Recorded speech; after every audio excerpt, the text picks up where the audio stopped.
Bueno, como sabéis, bienvenidos a Camón, para los que todavía no lo conocéis. Hoy ha venido Media Lab Prado desde Madrid, que es un centro no solo cultural, sino también tecnológico, que está a la vanguardia de todo. Y como son un modelo a seguir, los hemos traído aquí a Camón para que os expliquen cómo lo hacen, por qué lo hacen y las vías para conseguirlo. Yo soy Marcos García, muchas gracias por la presentación.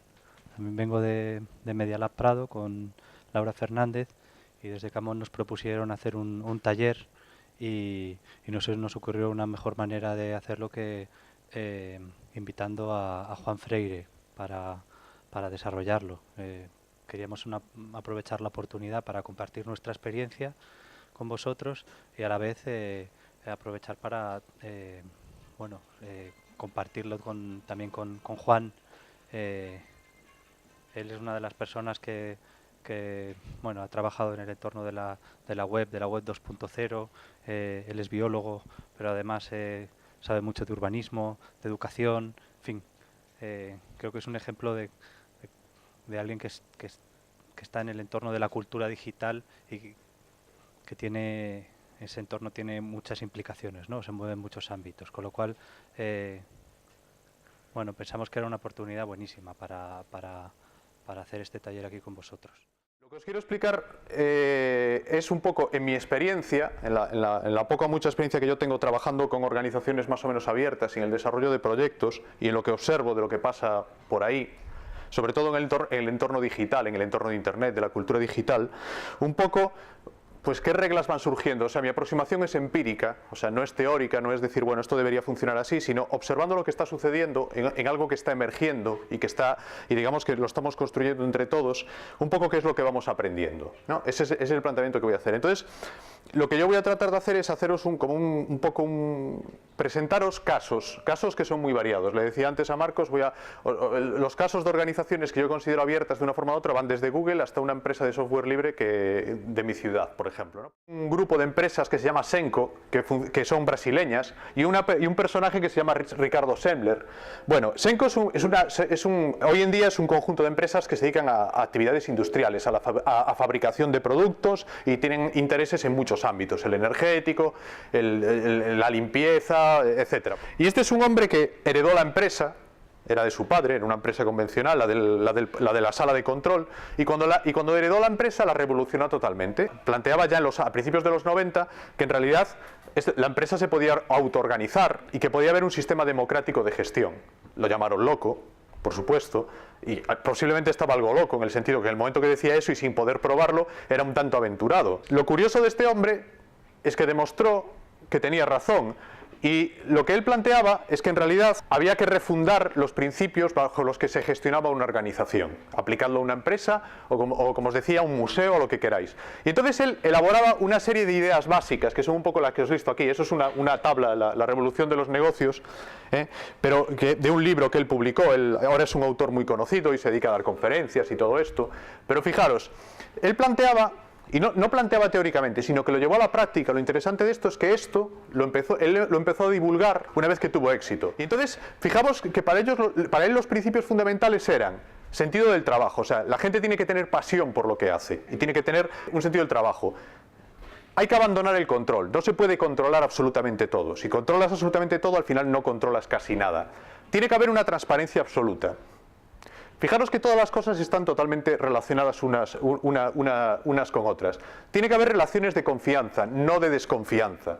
El grupo tiene que alinear sus intereses, o sea, tienen que trabajar con un objetivo común.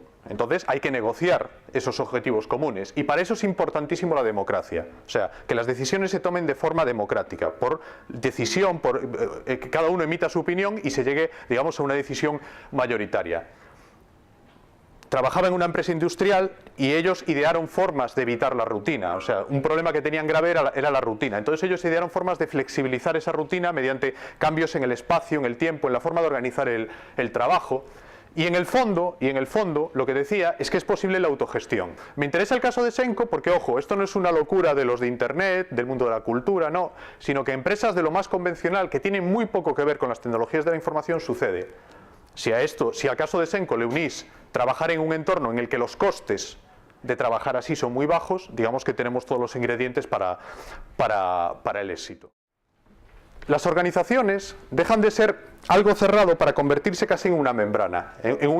Todos conocéis lo que es una interfaz, una pantalla es una interfaz, un lugar, un espacio de relación, un sitio donde interacciono en algunos casos con una máquina y en otros casos con una persona. Bueno, las organizaciones, las empresas, por ejemplo, los museos, por poneros un ejemplo de institución cultural clásica, básicamente eran lo que os decía aquí, era algo que sucedía internamente y la información fluía solo en una dirección, fluía hacia los clientes o espectadores en el mundo de la cultura.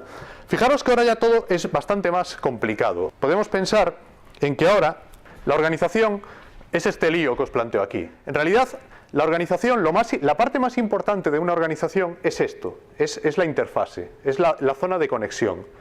Es el sitio donde los de fuera y los de dentro trabajan e intercambian información, cooperan entre ellos. Fijaros que ahora cada vez más las organizaciones son eso, son la interfaz, el sitio de colaboración, y están diseñadas para eso. Un manifiesto que apareció en la red, el manifiesto del artesano, y una de las cosas que dice es que cuando hacemos algo, cuando construimos algo con nuestras manos, los objetos que hemos hecho adquieren propiedades mágicas, porque algo de nosotros se proyecta en ellos, ¿no? Un poco como el mito de Pigmalión, ¿no? Pero otra de las cosas que dice, que yo creo que es muy interesante, y es que cuando hacemos algo de lo que nos sentimos orgullosos, queremos mostrarlo, ¿no? Queremos mostrarlo y además compartir las técnicas que hemos utilizado, los materiales, las recetas que hemos utilizado con otras personas que a lo mejor están haciendo cosas similares. Y esa es una manera de aprender y sobre todo de crear comunidad. Entonces, la idea de que Internet es una plataforma perfecta, ¿no?, para difundir y compartir la información o los proyectos, los proyectos que hacemos y para intercambiar esas recetas, ¿no? Bueno, no sé, me gustaría decir también que en realidad todos estos proyectos y estas formas de organización y de trabajo pues las hemos ido poniendo en marcha un poco de esta manera porque hemos visto cuáles eran las necesidades, ¿no? Y hemos visto, es casi como que las cosas caen por su propio peso, y un poco también lo que decía Juan al final, ¿no?, como respuesta, que no es tanto como que nos hayamos planteado que estamos innovando, que estamos creando un modelo diferente, sino que simplemente pues estando en contacto con los usuarios hemos visto con el tiempo y con la experiencia cuáles son las necesidades, ¿no?, y cuáles eran un poco, hemos intentado identificar una serie de núcleos o de líneas de investigación que creíamos que estaban ahí y que era interesante trabajar sobre ellas. Una de estas líneas de trabajo es el laboratorio del Procomún, que se puso en marcha hace ya 1 año y medio, más o menos, ¿no? Y bueno, como introducción vamos a ver un vídeo muy cortito en el que Antonio Lafuente, que es la persona que dirige esta plataforma, explica qué es el Procomún. El Procomún es una idea muy sencilla y muy antigua. Consiste en describir los bienes que son de todos y de nadie al mismo tiempo. Todo el mundo está de acuerdo que es muy importante defender el genoma como un bien de todos, como parte del Procomún.